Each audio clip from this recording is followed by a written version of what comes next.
Conosco, o infectologista da Beneficência Portuguesa, o doutor João Prates. Tudo bem, doutor? Como vai, hein? Boa tarde, Agostinho, boa tarde, Danilo, boa tarde, nossos ouvintes. É um prazer estar aqui. Doutor, você sabe que hoje, uma notícia de hoje, Cauleiro, eu confesso que eu fiquei assim, angustiado, triste, um sentimento esquisito, né? E não quero colocar aqui uma situação, né, de alarmismo, nada disso.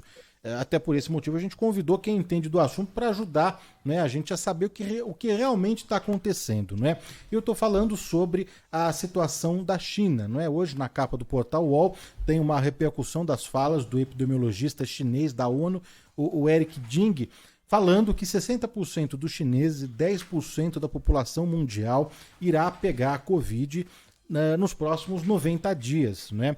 Que o país, a China, não adotou a vacina bivalente e que projeta aí 2 milhões de mortos nos próximos meses.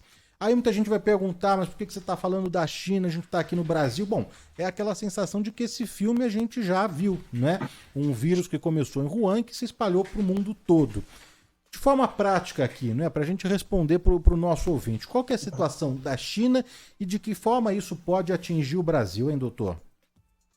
A nossa preocupação maior, na verdade, é o seguinte: a gente tem que considerar que a China teve uma questão com relação à cobertura vacinal, né, e com uma baixa cobertura vacinal e provavelmente uma questão de lockdown, flexibilização, coisa que a gente encarou aqui. Se a gente voltar um pouco no tempo e lembrar do Brasil, quando a gente tinha uma cobertura vacinal baixa ainda, e a gente teve assim medidas restritivas que começaram a diminuir, por exemplo, se viu um aumento de casos. Então, para eles, é uma situação em que eles precisam correr muito e começar a vacinar muito rapidamente as pessoas, o mais rápido possível, né? Então, muitos do que a informação que a gente tem pública, claro que pode ter problemas com essa informação, mas a maior informação que nós temos é que a cobertura vacinal, especialmente uma terceira dose, no território chinês é baixa. Isso pode explicar a questão de por que isso está se reproduzindo na China novamente, quer dizer, novos casos se espalhando. Para nós, a maior preocupação, acho que são dois pontos. O primeiro é que a gente tem que estar muito bem vacinado e preparado para receber novos casos aí de Covid, isso que é o primeiro ponto essencial. E o segundo ponto, que é a maior preocupação, talvez nesse momento, é o seguinte: se esse vírus causa muitas e muitas e muitas infecções na China, ele pode, e como tem acontecido e tem aparecido, podem surgir novas variantes, né, que vêm trazendo problemas com o Covid de maneira perene, persistente. Então, qual que é o risco? Muitas infecções lá, pode ocorrer surgimento de uma nova variante, que essa sim pode vir para cá nos causar alguns problemas a mais. Então, para eles localmente, a preocupação maior é aumentar a cobertura vacinal, que está baixa, e isso pode ser a grande causa, além da flexibilização das medidas, de um aumento de casos, e para nós é que lá pode surgir uma variante que pode nos trazer problemas no futuro. Então isso deve ser controlado o mais rápido possível, né? Ô João, muito obrigado por atender o nosso convite, é um prazer tê-lo aqui conosco. Vale dizer, né, que desde o início, o que acontecia lá na Ásia demorava um pouco para chegar aqui, né? Então a gente teve essa sorte, digamos assim, que a gente não aproveitou, que era de ver, antever qual seria o nosso futuro. Mas não adiantou quase nada, porque a gente não se preparou. Aliás, ainda padece, né? Você falou da vacinação, os números da vacinação, a gente pode falar um pouco sobre isso já já, mas ainda são assustadores. Tem muita gente ainda que não tomou a terceira dose, né? Aliás, muita gente que nem iniciou o processo vacinal, o que é bem preocupante. Agora, doutor João, para além desse problema, né, dessa nova variante que pode estar surgindo lá na China e chegar até nós, eu estava lendo que é uma preocupação no seguinte aspecto: os insumos, boa parte dos insumos que são utilizados no combate à Covid são fabricados na China exatamente. E se houver uma explosão de casos lá, pode ser que eles utilizem só para eles esses insumos e que a gente tenha muita dificuldade para receber esse material aqui. Esse risco é real, doutor? Eu acho que, apesar de ser uma possibilidade, que a gente tem alguns produtos vacinais que vêm da China, sim, existem outros produtos vacinais que são fabricados pelo mundo todo. E a gente viu isso nos últimos 2 anos aí, da capacidade que se tem de desenvolver e montar fábricas mesmo. A Pfizer é um grande exemplo, né, que a gente tem uma produção enorme de vacinas em vários locais. Então, eu não vejo como sendo, talvez, o maior problema. Acho que sim, existe sim essa questão, Mas está parecendo para nós, assim, o problema não está me parecendo muito bem estoque de vacina no momento. Está parecendo mais que nós temos vacina e as pessoas não estão indo tomar, né? Claro, as duas questões a gente tem que se preocupar. Mas a minha percepção é que a gente consegue sim ampliar a produção de diversos produtos vacinais de uma maneira rápida até, e não necessariamente dependente da China, mas eu acho que se tiver um impacto aí, talvez indo um pouco além, né? Se tiver um impacto tão grande na China que várias fábricas tenham que parar e que a produção de insumos tenha que diminuir em várias direções, aí, além de, claro, eles guardarem só para eles, né, como você falou, aí eu acho que o impacto econômico no mundo vai ser maior, aí, mais ainda até do que a gente perceba, talvez, só com a questão das vacinas. Acho que se a gente começar a ter uma queda na produtividade da China, aí o impacto vai ser grande, né, de um modo geral. Mas eu não vejo isso como talvez a maior preocupação no momento. Eu acho que outras regiões do mundo se mostraram capazes de expandir produção vacinal e a gente tem um estoque e uma produção muito rápida de vacinas de vários lugares do mundo que acho que poderia suprir essa necessidade caso fosse necessário. De novo, eu não consigo prever se vai vir uma variante que vai exigir mais do que a gente tem, né? Mas, ao que parece, a gente está... Acho que nesse pé a gente não está tão ruim, assim.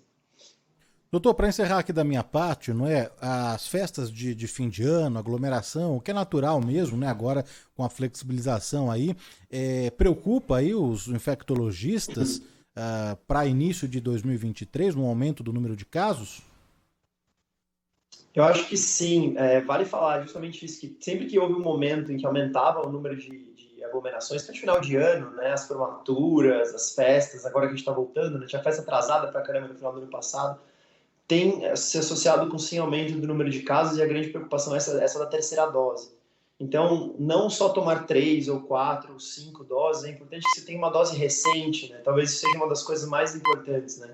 Então, como a cobertura vacinal de terceira dose está baixa, a maioria das pessoas que recebeu a segunda já faz muito tempo, e as novas variantes têm se mostrado aí, talvez, não é certo isso, mas mais capazes de escapar dos anticorpos, é possível sim que a gente tenha aumento do número de casos, esse conjunto de fatores.